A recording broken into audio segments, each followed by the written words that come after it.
Hello and welcome to Sensei Podcast. This is Manos Brilakis discussing with leaders in the field of CTO and complex PCI. Sensei means teacher or master in Japanese. The goal of the Sensei Podcast is to help you learn and improve in CTO and complex PCI so that you can become the best that you can be and offer your patients the best possible results.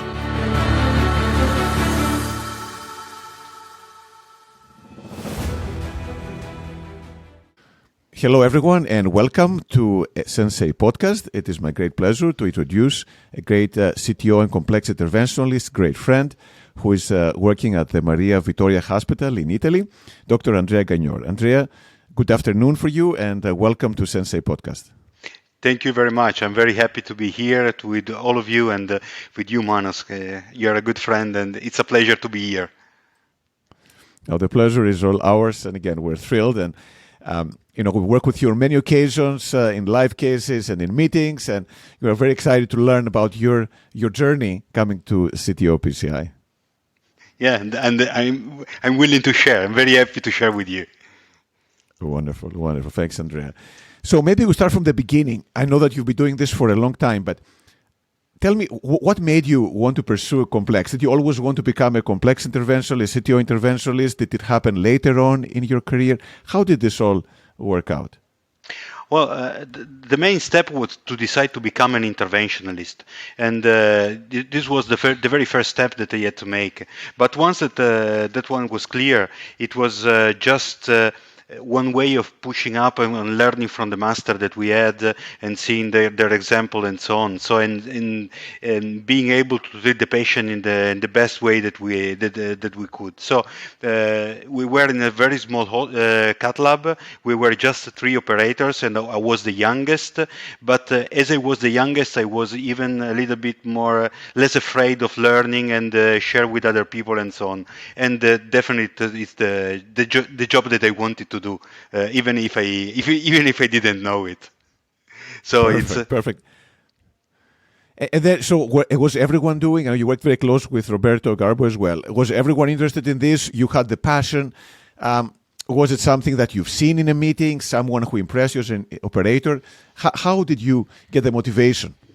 Well, Roberto and me started more or less in the same period. Well, we started in the same period. It was in the very beginning of the CTO era. And it was just some company brought the Dr. Ochai to Italy to show that it was possible to do something that we didn't know it was possible to do.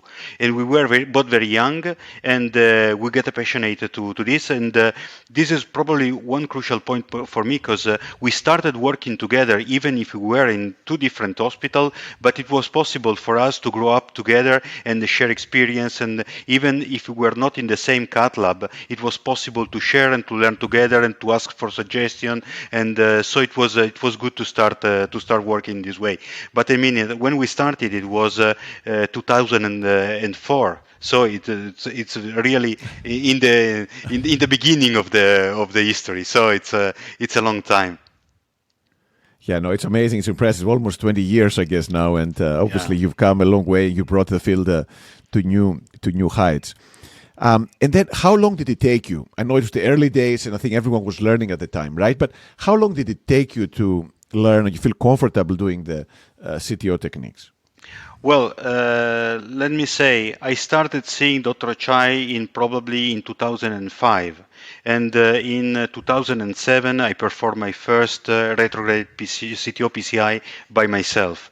It was something completely different from today. It was less standardized, we have less material and so on. So we didn't have proctorship as we intend today. Now we have proctor going to the cath lab and working together with the people. In the day we used to see the master working, and we tried to do the same thing that they were doing in less complex cases. So it took more or less 1 year and a half to start to be confident, to be able to start a complex procedure by myself, and then it took several years. I'm still learning today. I mean, every time I meet with you, with all the other guys doing the same stuff, it's always a way of learning and sharing new experience. So you never finish learning. No, I could not agree more. And I know that although the basics are established, there's obviously new things that come up all the time. So how do you keep up now? I mean, you come a long way, but how do you keep on learning? And you have your own meeting, obviously, Turin CPCTO, which is an amazing meeting I recommend to everyone. But how else do you learn? Do you read books? Do you attend meetings, talk to people? How is your learning curve right now that once you've gone so long on CTO PCI? Well, of course, you have to read, you have to share, to read papers, to read books, and whatever. And this is just the basic part of the work. But today, probably, what I think is the best way to learn from for me is to share experience with my colleagues and the people I work with. I always thought that one of the most beautiful things of this community is that it is a real community.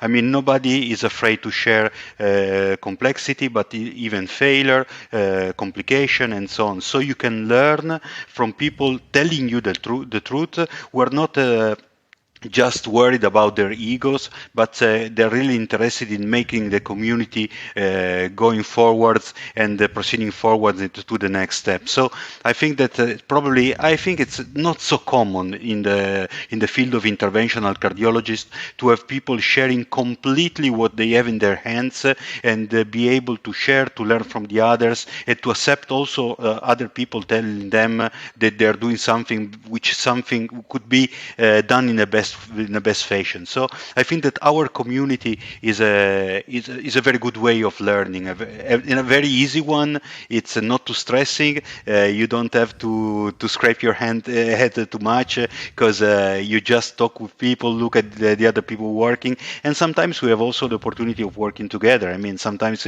we do live cases together, we share experience directly on the table, and you see the other guy moving his hands and doing something that maybe you're not able to do in that way, in that fashion. No, absolutely. I think in that respect, I think you have created a very warm environment to everyone who you teach or you interact with, and I think that makes it also much easier for learning. If there is a good interpersonal relationship and people feel comfortable with each other, I think that goes a long way, and I think you have done a great job on creating that climate. Now, how about preparation? How do you get ready for every case that you do? The preparation of the case is exactly what you suggest in every meeting that you do. I mean, you study a lot the single case, the single patient, the single angio from every aspect, from the clinical point of view, from the global history, clinical history, from the global cardiological history, and then you look at the angio very, very carefully, sometimes discussing also with your fellow and with the people learning from you the techniques and the option and so on. So every time you look at the film with someone and you have to discuss with them and to explain why your idea is to do something or something different, you have to try to formalize what it's there on the screen, but sometimes you just do automatically. So working with people, you have to discuss, to explain, even if maybe are less experienced than you. It's a very good way to share, to prepare, because you have to analyze every aspect. You have to put on your mental board every single aspect of the procedure, and once you have analyze the procedure, the planning of the procedure itself come by itself, because I mean, you expect to have a plan A, plan B, and so on, according to what you've seen and what you have from there. But discussing with people, whoever they are, it's probably the best way to prepare it. And how long does it take you to prepare for a case?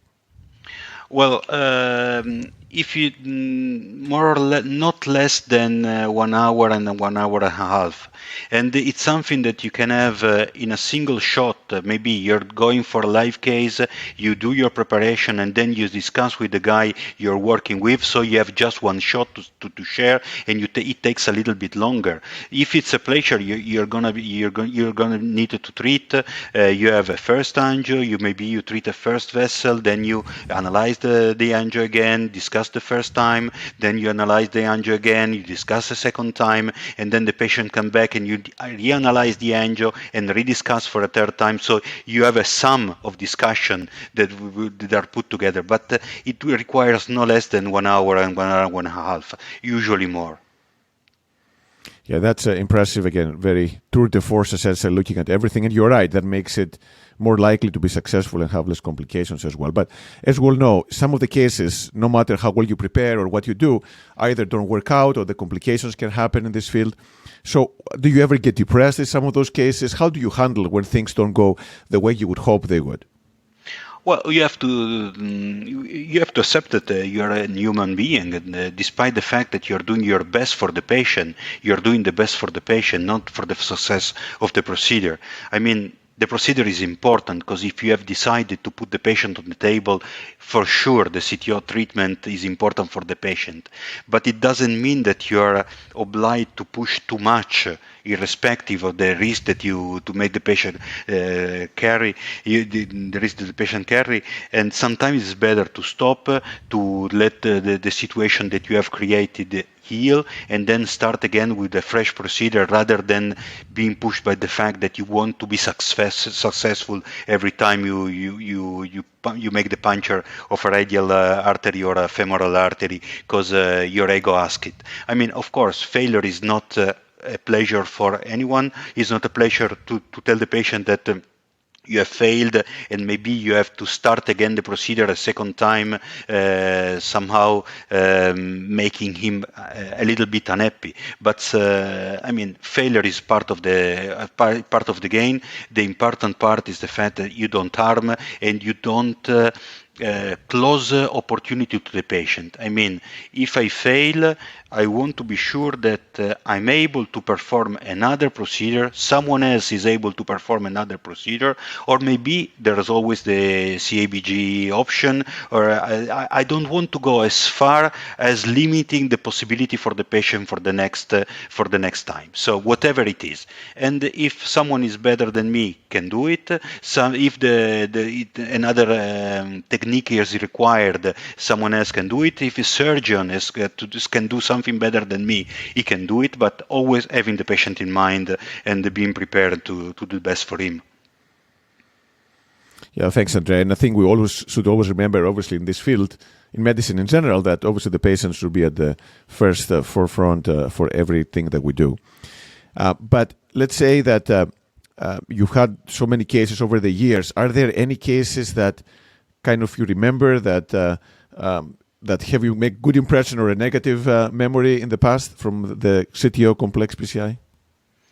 Yeah, I have cases. The most interesting part, the patient I was more happy to treat were the patient we had completely recovery and a great improvement in the quality of life. I changed sometimes I remember say cases that do with Impella. I did with Impella as hemodynamic support, very complex. Maybe not so interesting from the technical point of view, because at the end of the day it was just a very simple CTO in a very complex patient, but it was very interesting to see, and I was very happy after a couple of months, 6 months and so on, seeing a patient maybe 45, 50 years old coming from 20% of ejection fraction to 45 or 50%. And a fully recovered quality of life. And of course, we know also some improvement in the prognosis. From the technical aspect, there are the extreme cases that you've done, some live cases which have been successful, but this is most for me, not for the patient itself. The more depressing part of the CTO is when of the cases I've done is definitely when I had problem for the patient, for the clinical of the patient. I can remember a couple of patients in which the procedure went wrong and the patient had severe complication, and this was the terrible part. I mean, I failed during my daily practice. I failed even during live cases, which is really something that you wouldn't like to have. But this is not important yet at the end of the day. When you create a bad complication and you do not the good for the patient, it's something that you will always regret. Absolutely. Now, in terms of teaching, I know you've done a lot of teaching and You've started your own meeting. You've taught many people coming to your cath lab. What made you want to teach? How was the incentive for doing this and starting the meeting, the Turin CTO? How did this all happen? Well, it happened a little bit by chance. I mean, Turing CTO meeting started with 4 people in a cath lab looking at a child performing a procedure. One was me, and the other one was Roberto, and the 2 other guys were our chief of our cath labs, and we call it a meeting. And then after that, we saw that we were growing together, and we were able to develop things that the people working with us were not able to develop by themselves. So we decided to share with them. So with the community of the people working, already working on the PCI field, and we were surprised by the fact that it was easy to create really a community, as I said before. So this was probably the most interesting part, and what pushed us to go a little bit farther, because we saw that it was not some competition between the people coming to our meeting, but it was really interesting and a way of creating a community, a sharing of experience, and so on.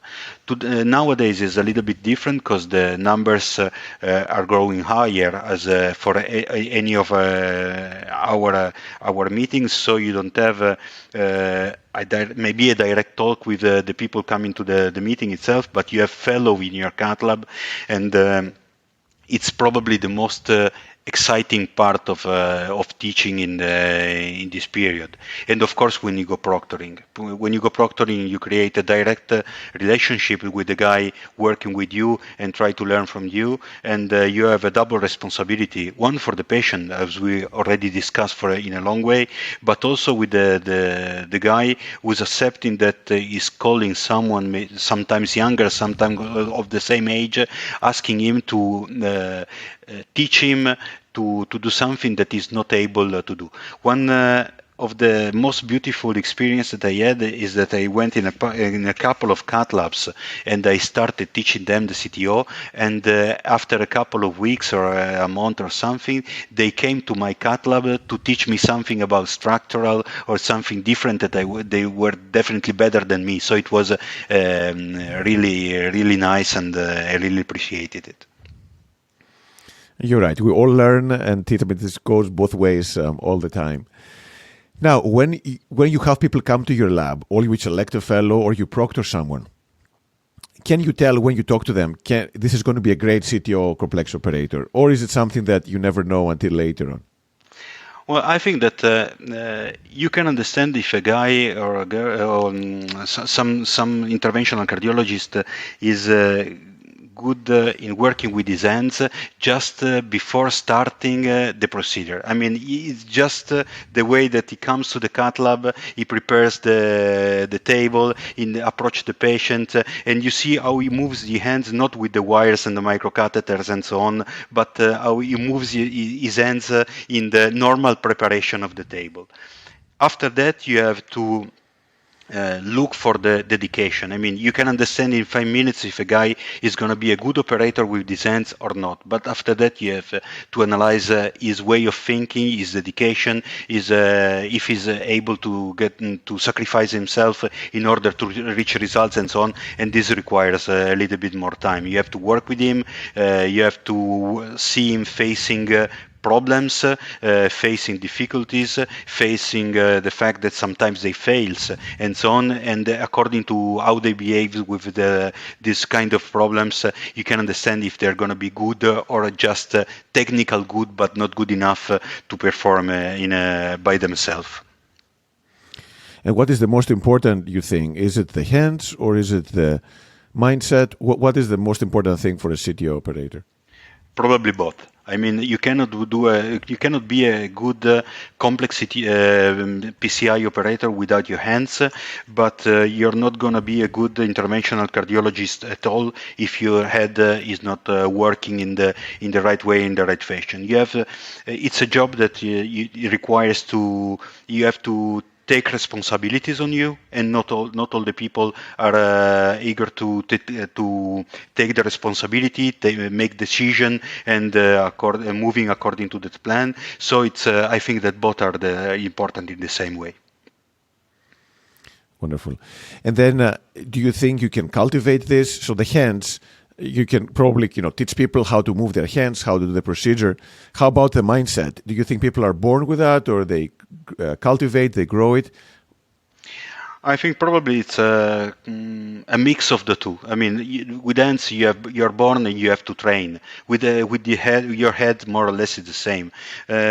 One of my last fellow, and I'm very, very happy to work with. It was growing very in a very fast way. Surprised me because during a Turin CTO meeting, asked me to introduce to Dr. Brilakis in order to have a selfie with him. This was something that explained me that she was really dedicated to the focus.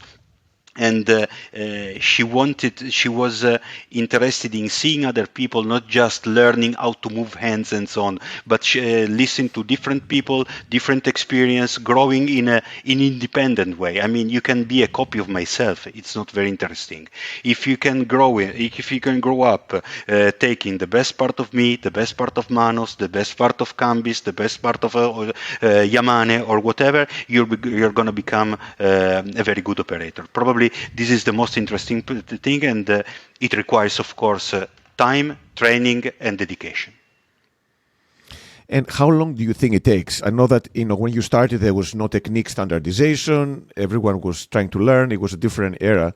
Now, with a more refined techniques, do you think a year is enough, or you need multiple years? How long do you think it takes for someone to become a good CTO operator? I don't think there is a fixed time. Probably the time is a little bit shorter than expected. I mean, you can. The most important part is the fact that you are growing in a continuous way, and you have to accept the case that you perform according to your skill and your ability of the moment. What is complexity? I mean, doing a retrograde CTO PCI, do you do a complex ADR? It depends. I mean, probably if you perform a very simple complex procedure, you can do in a very early phase of your learning curve. If you perform something very complex, sometimes I still wait as suggestion to other people, and I have a confrontation before doing that, so I am ready to do that. Probably I am, but I'm still learning, so everyone will learn forever. I mean, if you just ask me, would you trust a guy performing a complex PCI after 1 year? Yes, if they are eager to call me or call whoever is behind with them every time they face a problem that they are not able to solve. If they go up and they work in a safe way, they can go wherever they want, even in a very short time. But they have to accept the fact that sometimes you have to ask someone to help you. Sometimes maybe when you're older, it's just a suggestion or a tip or a technique that you want to learn. Sometimes in your early phase, you're doing something very complex, but you need to have someone helping you in fixing some problem in order to be safe and to be effective. So to answer your question, probably you can start in a very fast way, but you have to consider that you learn for all your life long. Absolutely. Now, you've done a lot of cases and you're very busy clinically, right? So how do you keep the balance, like work and personal life, family life? I know a lot of things going on. So how do you keep motivated and keep in good shape to be good on both sides? Well, at a certain point, you have to accept that also your body requires some preparation to the and even your head requires some preparation. When I was 25, 30 and so on, I used to stay in the cat lab all day long and all the night long, and then the day after once again and so on. And it's something that some of my fellows are still doing. I'm not able to do it anymore because I need to have some balance. So you have a family with some requests. You have your body. Where you have to be relaxed. You have also other things to take care of. I mean the organization of the cat lab and so on. So. Probably you have to consider that sometimes going in the cat lab and performing a complex PCI is the relaxing part of the job, and outside of the relaxing part of the job, you have to relax doing something different, reading, studying, running, staying with your family, whatever you want to have, but you have some balance with that. It's good to stop somehow. Sometimes because when you start working it creates a loop in which you always work a little bit more and you tend to rest and do something different in a shorter way. But if you go for a holiday you still you can understand that there is another balance and that there is another life outside, and so when you come back you're better in mixing up the things. Absolutely. And I know you're a big skier. Do you exercise otherwise? Do you go to the gym, run, or what do you do apart from skiing and other sports? I tend to do. I like to go to bicycle and during the summertime, and sometimes when I can I tend to run. If it's possible I tend to swim. So I tend to move a lot. If it's not possible due to time, walking is enough. Sometimes walking is very important because clear your mind, remove the stress from your body, makes you tired so you can sleep the night, and so it something which makes you tired is good, and which allows you to detach your head from your job for a moment. So when you walk, do you think about the cases you've done, or you purposefully looking at other things? What do you think when you walk after your work? Well, I like to. Generally, I tend to think to something different. I mean, the case is over. When the case is over, if the patient is okay, if it was a failure or a success, it's not important. The most important part is the patient is fine. But when the case is finished, and maybe you detach your mind from that, and then if you have to put the same patient for the same treatment in the next few weeks or days or whatever. In the next days or weeks, you start thinking again to a better way to solve the problem. But once you finish, you have to detach completely your mind, according to my experience, my being. So, what excites you right now? What are you most excited about? Well, in this moment, I'm more excited in the clinical field. I'm very excited in the teaching part.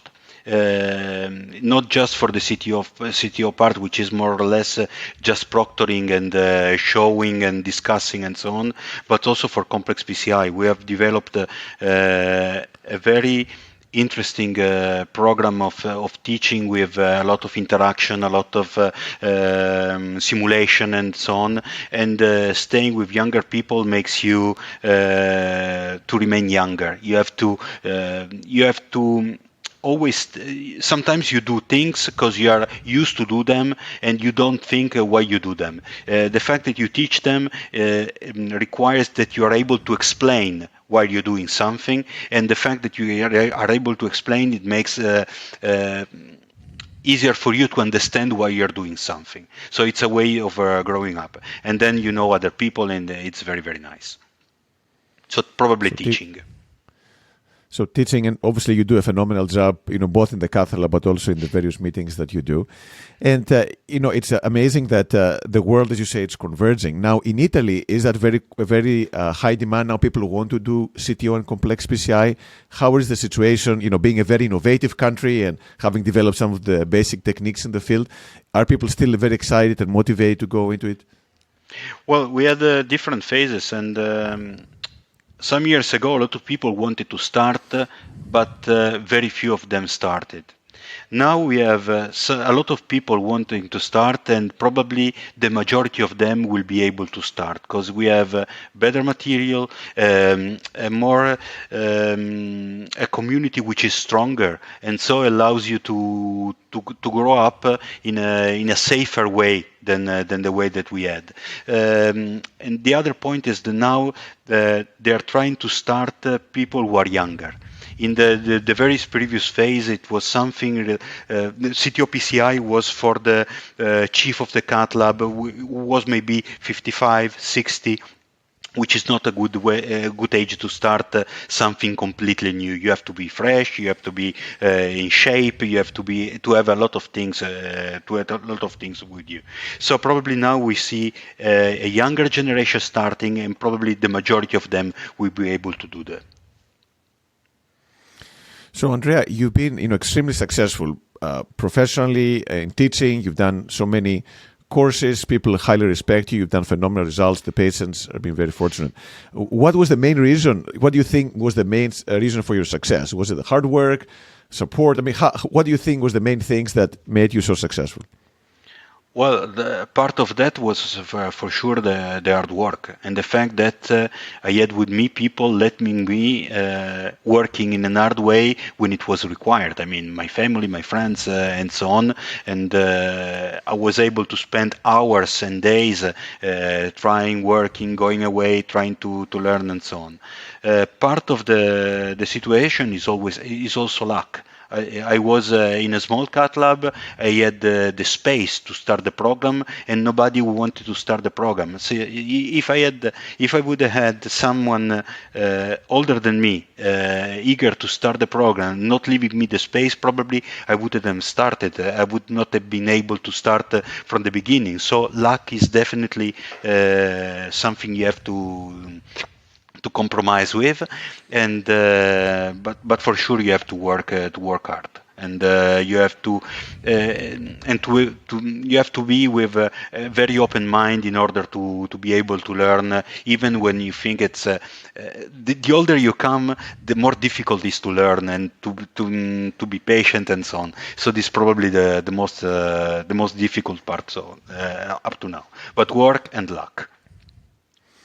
And how is your family, working? I know you do very busy, do many things. How is the family helping you with that? Have you been understanding? Have they been frustrated sometimes with the long working hours? How do you balance that component? Well, I was lucky because they got the fact that it was important. It was important to me in order to be realized, and it was really what I wanted to do, and it was really the job that I had to do. Probably I was lucky also in that portion, but I tried to in the early phase when I worked a lot. I had a lot of the rest of the time was 99% for them, and I hadn't space at all for myself, for sport, for my hobbies and so on. Now it's the kids are grown up, and everything is easier. I work a little bit less. I have more space for the family. Also, the requests are completely different. So now the situation is definitely easier. So it's things get easier over time. That's what you're saying, right? Yeah. So what about what is your favorite book and movie? Well, my favorite movie is a musical, Jesus Christ Superstar. And I had a VHS, and I deleted 3 of them just making them run. I like the musical very much, and so it's not a proper film, but a proper movie, but it's definitely something I liked. For the books, I read a lot. Most of them are historical, and history of the 70s in Italy and so on. And I try to learn to read a lot in also in English, but in English I try to learn just Romance and something very easy to understand, just to relax. So you have the excuses to learn something very very easy and very I mean, not too heavy, because I do something which is important for the English. So I'm always working this way. But my favorite book is an Italian historical book about the 70s in Italy that it's useless to mention, but it's my favorite book. Wonderful. Now, what is next for you? What is the next thing that is on your radar?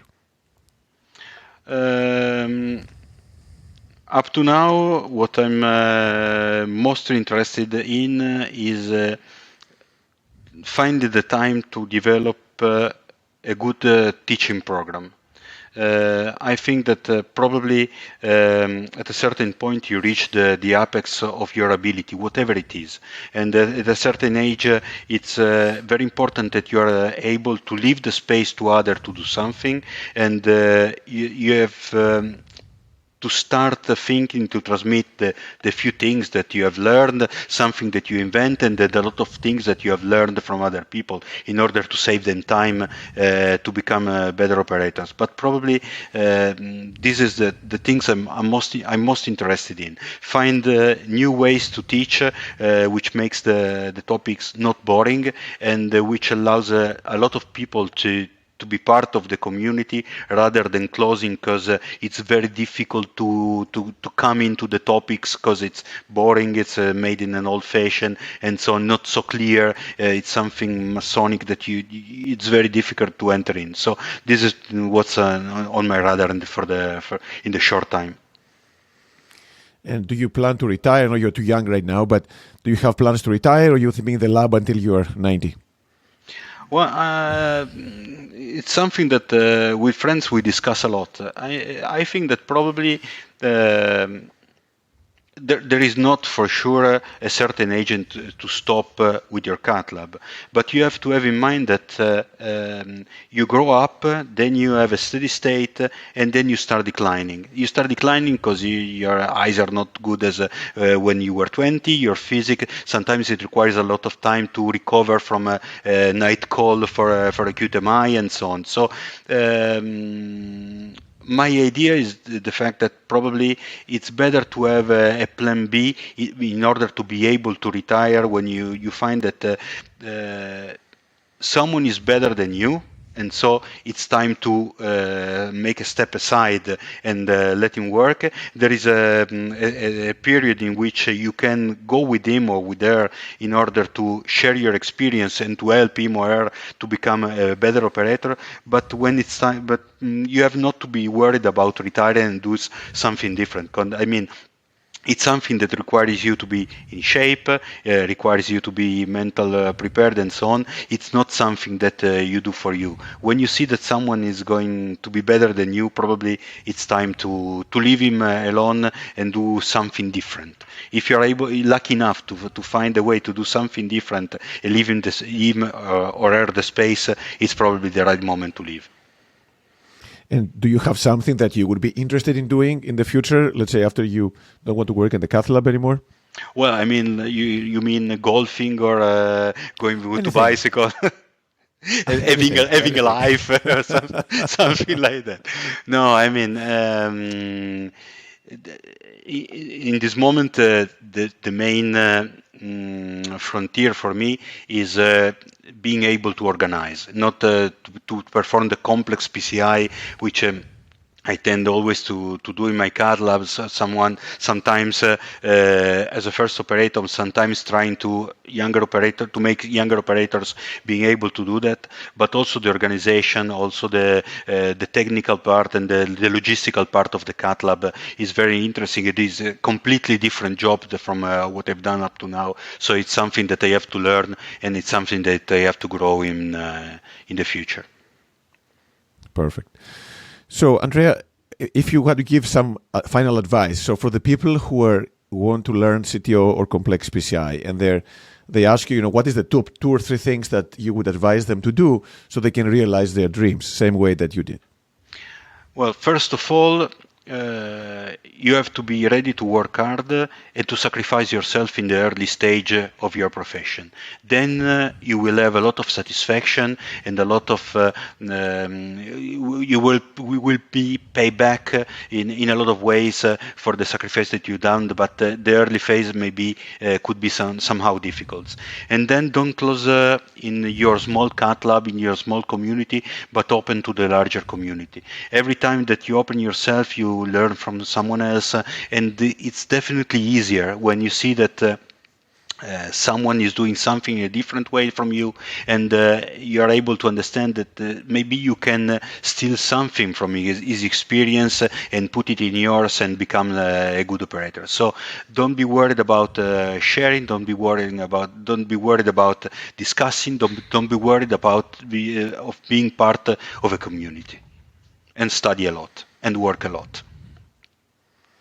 Perfect. Well, Andrea, again, this was phenomenal. Really, thank you so much for all this advice. I think people will find them invaluable. Actually, I personally, learned a lot and plan to apply a lot of these things. I think you're right. You can work a lot, but the communication, I think, is a big part of this. And I've learned a lot from you and from many other people. So thanks again for taking the time today. Super excited to see you at the next meeting. And thanks again for everything. Thank you for inviting. It's always a pleasure to be with you and with all the people. And this probably is one of the best way to have educational for other people. So thank you for doing that, and thank you for inviting. It's been a pleasure. See you soon, Manos, and see you soon to you all.